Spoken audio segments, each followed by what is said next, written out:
이미 읽은 말씀 중에서 1절부터 몇 절을 다시 봅니다. 오직 너는 바른 교훈에 합한 것을 말하여 늙은 남자로는 절제하며 경건하며 근신하며 믿음과 사랑과 인내함에 온전하게 하고 늙은 여자로는 이와 같이 행실이 거룩하며 참소하지 말며 많은 술에 종이 되지 말며 선한 것을 가르치는 자들이 되고 저들로 젊은 여자들을 교훈하되 그 남편과 자녀를 사랑하며 근신하며 순전하며 집안일을 하며 선하며 자기 남편에게 복종하게 하라. 이는 하나님의 말씀이 회방을 받지 않게 하려 함이니라. 이런 말씀으로 성경이 우리에게 권면하십니다. 몇 주일 전에 제가 청년 시대와 신앙생활이란 문제로 설교를 하였습니다. 그 다음부터 제 마음 가운데 들어온 생각은 그 노른 시대와 신앙생활이라 하는 문제로도 설교를 해야 되겠다, 이런 생각이 제 마음 가운데 들어왔습니다. 그 까닭은 가만히 이렇게 보면 우리 가운데 물론 청장년이 대부분이지만은 노인님들도 이제는 상당히 많이 계신 것 같습니다. 사실 우리 교회가 처음으로 해방 후에 설립되었을 때에는 대부분 청년들 뿐이었습니다. 혹 중년들 물론 섞였지만은 대부분 청년들 뿐이었습니다. 왜 그런가 하니 노인님들은 그렇게 내려오질 못했으니까 청년들이 거의 다 점령을 하고 있었습니다. 그러나 지금 해방된 지 한 17년쯤 되고 보니 아마 청년들이 점점 늙어가는 모양이 옳습니다. 이제는 상당히 노년들이 우리 가운데 섞여 앉은 것을 볼 수가 있습니다. 그래서 이 설교가 필요한 줄로 생각이 되었습니다. 그리고 또 한 가지는 저도 거울을 보면 점점 머리에 배꼽이 많아지는데 제가 이 설교가 대단히 필요하게 생각이 되었습니다. 언제나 설교자가 자기 자신을 생각하면서 설교를 준비하지만은 특별히 이런 문제를 생각할 때에 제 자신을 생각하게 되었습니다. 그러므로서 오늘 이 시간 노련 시대와 신앙생활이라 하는 이런 문제로 우리가 생각하는 가운데서 하나님께서 우리에게 축복해 주시기를 바랍니다. 그렇다고 해서 여기 청년들은 뭐 이 설교 들을 거 없다 이렇게 생각하지 말고 잠을 자지는 마시오. 왜 그런가 하니 그저 지금 청년 시대라고 하지만은 잠깐 노인들이 됩니다. 잠깐 노련 시대가 옵니다. 또 그뿐만 아니고 사실 노련 시대의 축복을 받는 노인들이 되려고 할 것이면 젊어서부터 잘 준비를 하고 잘 믿고 옳은 길을 걸어야 되는 것이 옳시다. 먼저 이 시대가 얼마나 중요한지 이 노련 시대의 중요성을 생각해 보시기를 바랍니다. 청년은 물론 인생의 아침으로 생각합니다. 그러나 노련은 인생의 저녁이 올시다. 석양이 올시다. 청년은 인생의 봄으로 생각합니다.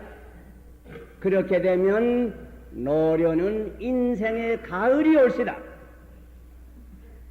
아침이 중요하지만은 저녁도 중요합니다.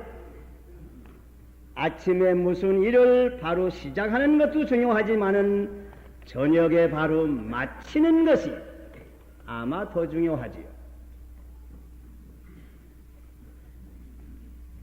봄에 뿌리는 것도 중요하지만은 가을에 추수를 잘 하는 것은 아마 더 중요할 것 같습니다. 사실 봄에 뿌리는 것은 가을에 추수를 잘 하려고 뿌리는 것입니다. 시종이 여일해야 된다고 하는 말 우리가 늘 듣습니다. 시작도 잘 하려니와 마침을 바로 해야 됩니다. 사도 바울과 같이 내가 부음을 받고 세상을 떠날 기약이 가까운지라 내가 선한 싸움을 싸우고 달려갈 길을 마치고 믿음을 지켰으니 이렇게 말씀했습니다. 달려갈 길을 마치는 것이 필요합니다. 여기 동양의 유명한 채근담에도 그러기에 인생을 보는 데는 그 전반생을 보지 말고 후반생을 보아라 이렇게 말한 것입니다. 그 후반생이 실상은 전반생보다 더 필요하다고 말했습니다. 그러기에 다른 박질마당에서 경주를 할 때에도 시작도 잘 하려니와 마지막에 끝까지 마치기를 잘해야 상을 타는 것입니다. 그러므로 우리가 노련시대에 어떻게 살며 어떻게 믿으며 어떻게 행한다고 하는 것은 매우 중요합니다. 마지막으로 천당을 준비하는 시기가 이때입니다. 그러므로 더 중요합니다. 여기에 젊은 사람들 얘기하는 거 들어보면 그 아무 할머니는 곱게 늙는다 이런 말 듣습니다. 그 아마 그런 말이 돌아가는 거 보니까니 어떤 할머니는 믿게 늙는 모양이 옳습니다. 그 사실 늙을 바에야 곱게 늙으면 그 얼마나 좋겠습니까? 그래서 이거 어떻게 하면 곱게 늙을 수 있을까? 그 곱게 늙는 방법을 제가 여러분에게 말씀드리려고 합니다. 자기야 곱게 늙기 위해서 머리에 물도 들이고 옷도 깨끗이 입고 여러 가지로 수고 많이 하는 줄 압니다.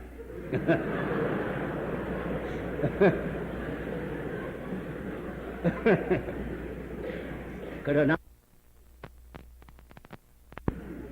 그것만 부족해요. 이제 성경의 교훈과 우리 경험을 의지해서 몇 가지를 생각하고자 합니다. 청년시대에 영광이 있는 것과 같이 노련시대에도 영광이 있습니다. 청년시대에 유혹과 시험이 있는 것과 같이 노련시대에도 유혹과 시험이 있습니다. 그럼으로써 여기 사도 바울이 디도에게 편지할 때에 늙은 남자로는 절제하며 경건하며 근신하며 상가란 말입니다. 근신하며 믿음과 사랑과 인내함에 온전하게 하고 늙은 여자로는 이와 같이 행실이 거룩하며 참소하지 말며 많은 술에 종이 되지 말며 선한 것을 가르치는 자들이 되게 하고, 여기에 늙은 남자와 늙은 여자들에게 특별히 권면했습니다. 늙은 남자들은 절제하라고, 나 많다고 함부로 하지 말고 절제하라고, 경건하라고, 근신하라고, 상가라고 하였습니다. 늙은 여자들도 이와 같이 행실이 거룩하고 참소하지 말며, 없는 얘기 하지 말란 말입니다.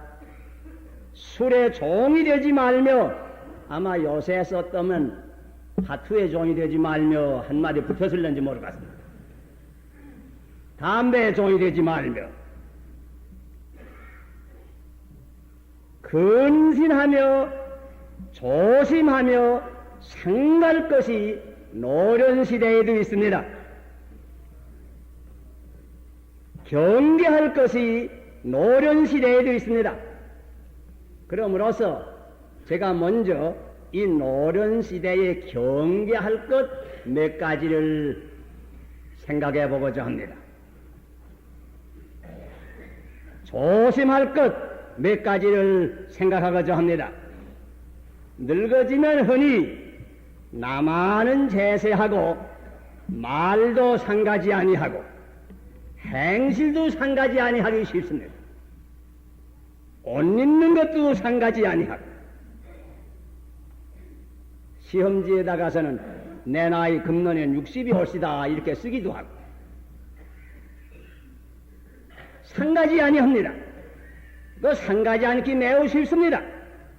그러나 여기 보니 근신하라고 그랬습니다. 상갈 거 있습니다. 늙을 때에 오는 시험이 따로 있습니다. 늙을 때에 오는 유혹이 따로 있습니다. 그 상갈 것이 몇 가지나 되나 생각해 써보니 뭐 여러 가지입니다.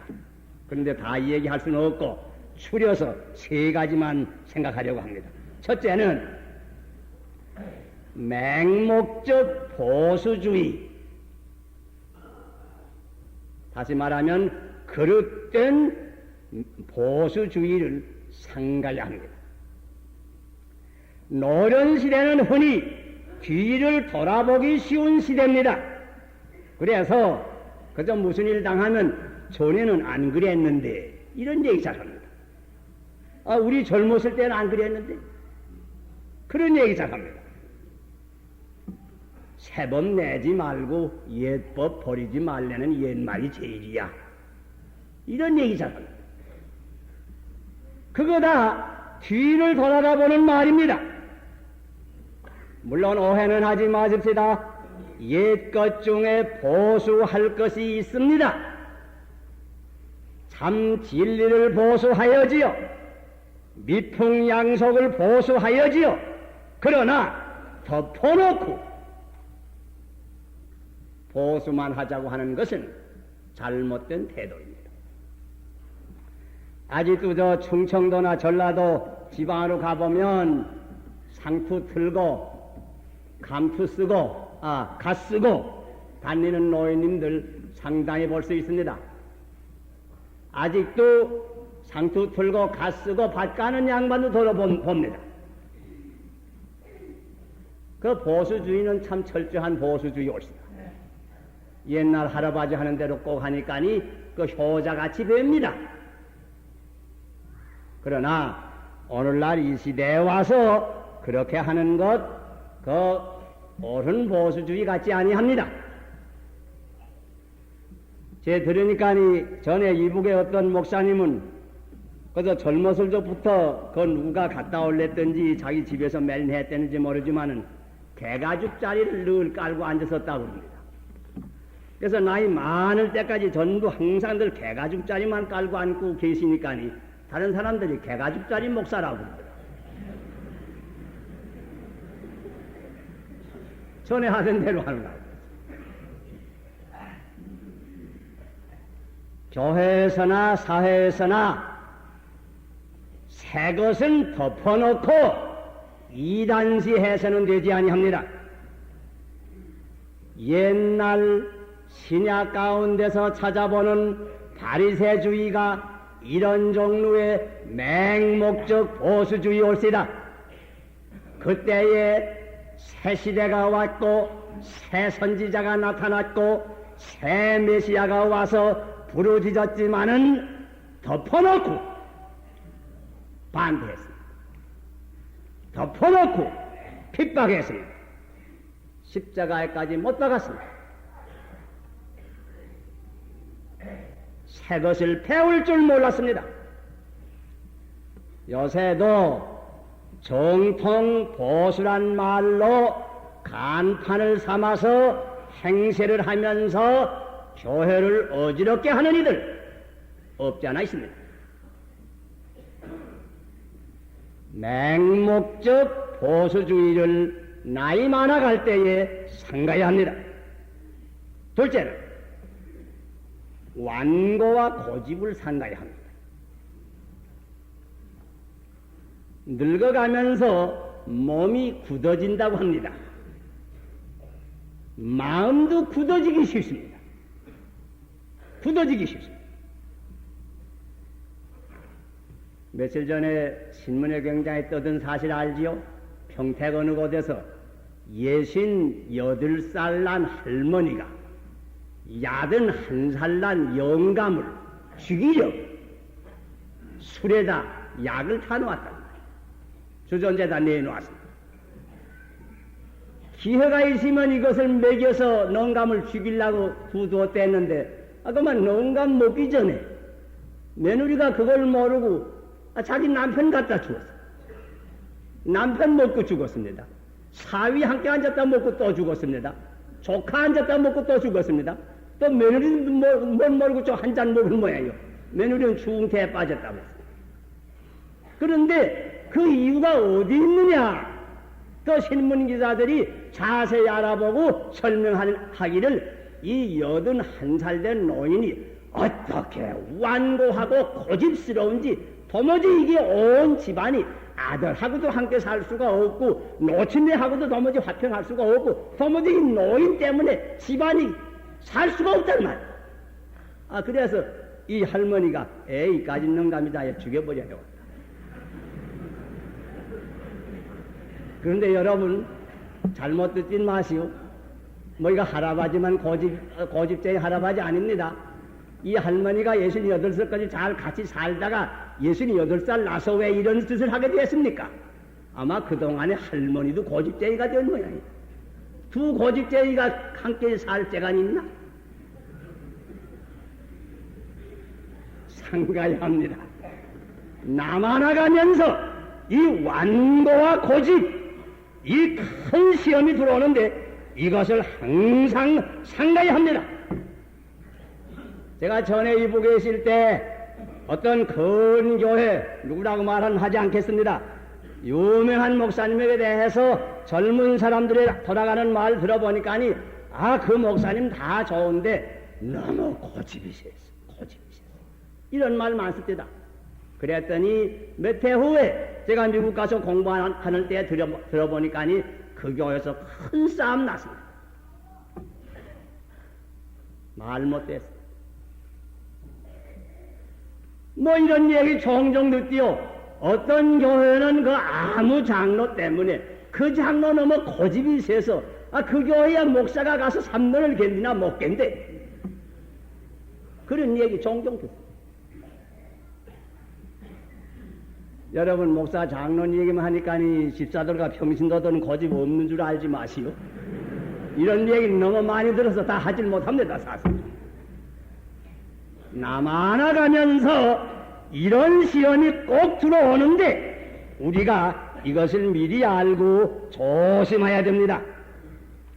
고집과 완고로 말미암아서 가정의 비극이 일어나고 교회의 비극이 일어나고 어들은 때는 국가의 비극도 일어납니다. 4.19 혁명의 비극은 한 노인의 고집 때문에 이렇게 되었습니다.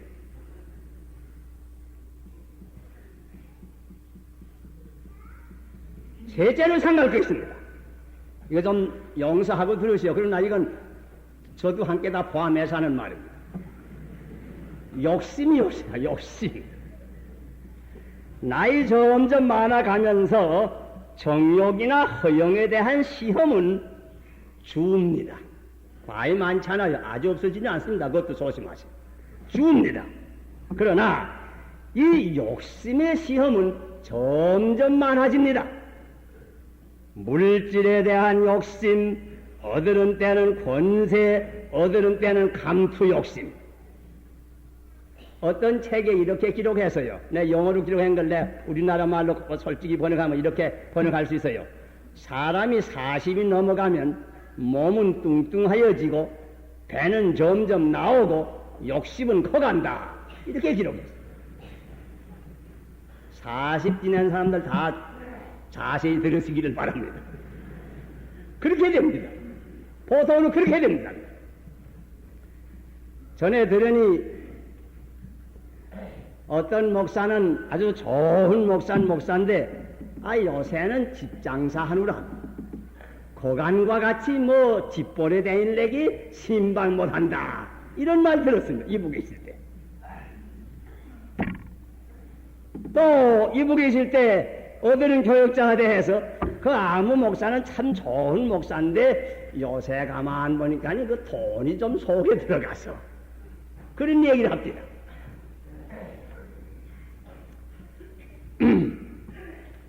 여러분 이 말도 목사만 그런 거 아닙니다. 장로도 그렇고 집사도 이런 시험에 들어옵니다. 서양 속담에 한 발은 무덤에 들여놓고 사람의 욕심이 제일 많아진다.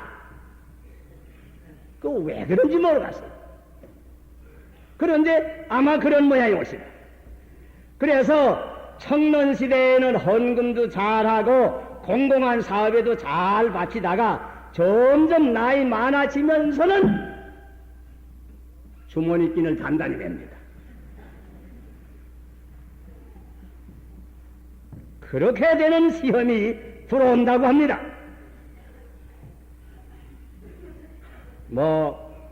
조심할 때에 대해서는 그만큼만 얘기합시다.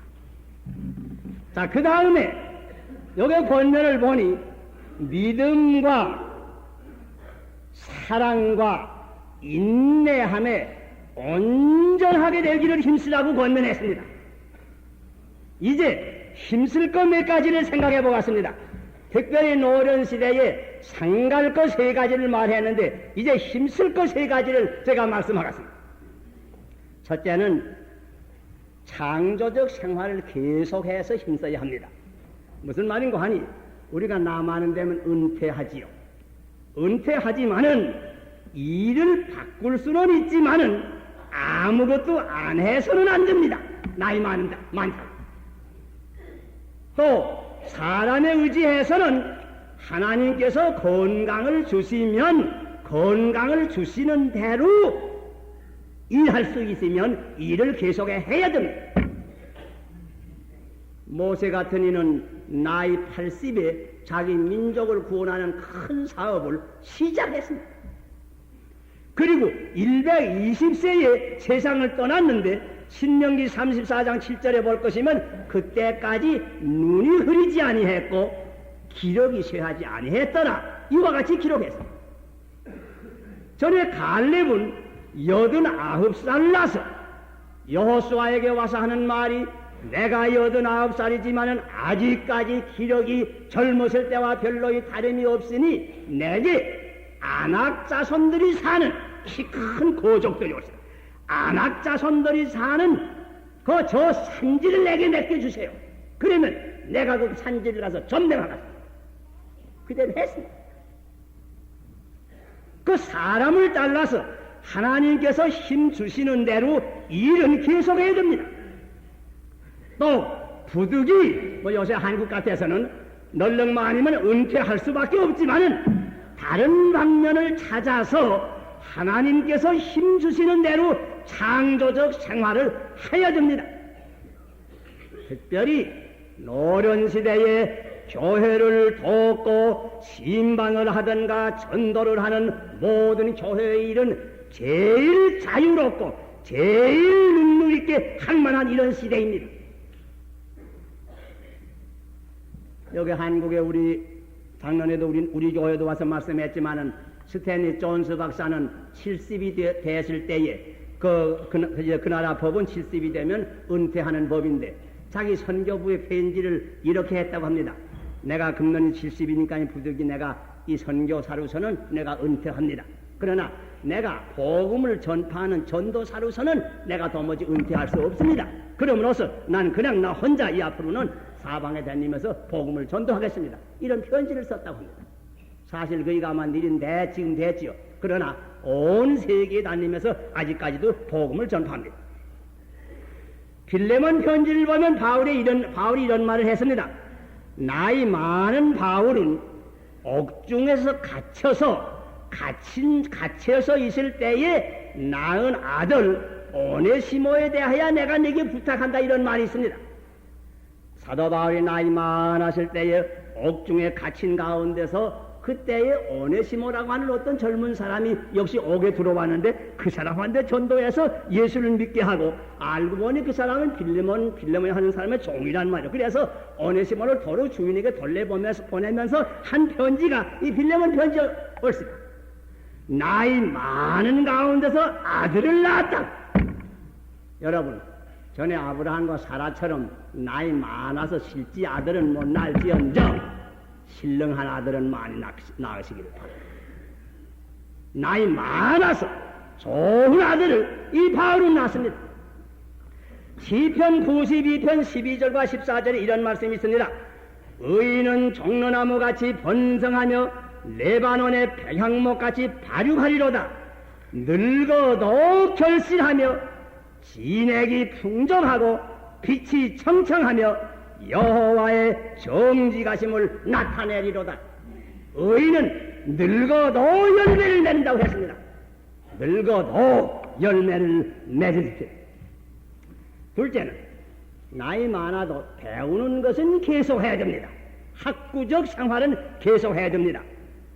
계속해서 새 것을 배우고 새 시대를 이해하고 새 청년들을 이해하고 어떻든지 새로운 시대에 낙후되지 않도록 힘을 써야 합니다. 의학상으로 보면 나만 타고 사람의 머리가 반드시 둔해지는 건 아니라고 합니다. 보통 사람이 45세쯤 그 시대의 두뇌보다 나이 더 많다고 더 뇌가 둔해지는 건 아니라고 합니다. 보통은 자기 스스로 생각하기를 둔하다 이렇게 생각한다고 합니다. 여기 사실 유명한 철학자 소크라테스 같은 이는 나이 많을 때에 새 악기를 배워서 음악을 했다고 합니다. 고대 유명한 정치가 케토 같은 사람은 86살에 헬란말을 배웠다고 합니다. 여기 이태리의 문해부흥시대 유명한 학자 피투락 같은 사람은 70세 때에 레틴을 처음으로 배웠다고 합니다. 그건 멀리 갈 거 없습니다. 우리 교회에서는 우리 김성무 권사님은 한갑진에서 신학 졸업했습니다. 우리 김성준 장로님은 한갑진에 아마 4, 5년 됐는데 금년에 신학교 입학했습니다. 나 많을지라도 계속해서 새 것을 배워야 됩니다. 여러 청년들과도 접촉해야 됩니다. 청년들의 꿈과 이상의 감화를 발휘해야 됩니다. 나 많아도 계속해 배웠습니다. 그리고 셋째로 제일 중요한 건 물론 있습니다. 아무래도 나이 점점 많아가면 육체는 쇠약해질 것입니다. 그러므로 성경에 이런 말씀으로 권면했습니다. 겉사람은 후패하나 속사람은 날로 새롭도록 힘써야 되겠습니다. 이렇게 하려고 할 것이면 특별히 여기에 대한 기도가 필요합니다. 시편 72편 1편 9절에 보면 나를 늙을 때에 버리지 마시며 내 힘이 쇠약할 때에 떠나지 마소서 간절히 기도했습니다. 이렇게 우리도 기도합시다. 의로운 길을 가야 됩니다. 잠언 16장 31절에 백발은 영화의 멸루관이라 의로운 길에서 얻으리라. 의로운 길로 가도록 힘써야 됩니다. 너무 논리하지 맙시다. 성경에 이사야 46장 4절에 이런 약속이 있습니다. 너희가 노련에 이르기까지 내가 그리하겠고 백발이 되기까지 내가 너희를 품을 것이라. 내가 지어선즉 않을 것이요 품을 것이요 구하여 내리라. 백발이 되기까지 하나님께서 우리를 품어주시고 보호해 주시겠다고 하였습니다. 그러므로 나만아진다고 가니 넘내하지 맙시다. 인도의 유명한 시성 타고르는 이런 말을 했습니다. 나는 지금 점점 나이 많아가므로 내가 젓는 노를 의지하지 아니하고 이제는 돛대를 높이 달고 바람을 의지하노라. 그래야 됩니다. 나이 점점 많아가므로 내 육체가 쇠약한다고 한탄하지 말고 내 노력을 너무 의지하지 말고 믿음의 돛대를 높이 달고 하나님께서 바람을 주시는데 하나님의 능력을 의지할 것입니다. 육신의 눈이 어두워질 때에 신령한 눈이 밝아집니다. 하늘나라를 보도록 힘써야 됩니다. 그러기에 사도 요한이 젊었을 때에 계시를 받지 않았습니다. 나이 많을 때에 반나 섬에 가서 육신의 눈이 거의 보이지 않게 될 때에 하늘나라의 영광이 그 눈앞에 나타나게 되는 것입니다. 이런 축복은 누구나 믿음으로 사는 사람에게 다 허락된 축복입니다. 기억하세요. 나무 잎은 떨어질 때에 제일 아름답습니다. 과실도 가을에 다 익을 때에 제일 아름답습니다. 곡식도 거두게 될 때에 제일 아름답습니다. 햇빛도 소산낙조가 제일 아름답습니다. 노련시대는 인격과 믿음이 완숙하고 아름다워질 때입니다. 온유하고 겸손하고 진실하고 원만하고 이해성이 많고 온전한 그리스도의 인격을 이룰 때입니다. 기도하십시오. 사랑하시는 우리 하나님 아버지시여, 여기 앉은 우리 모든 아버지의 자녀들을 다 축복하여 주시되 점점 노련기를 당하는 아버지의 자녀들을 특별히 축복해서 이 하나님의 말씀과 같이 더욱 믿음이 완숙해서 하나님께 영광을 돌리고 교회의 덕을 세우며 온 가정의 축복이 되고 국가의 보배가 될 수 있도록 아버지 은혜 베풀어 주시옵소서. 예수 그리스도의 이름을 받들어 기도하옵나이다.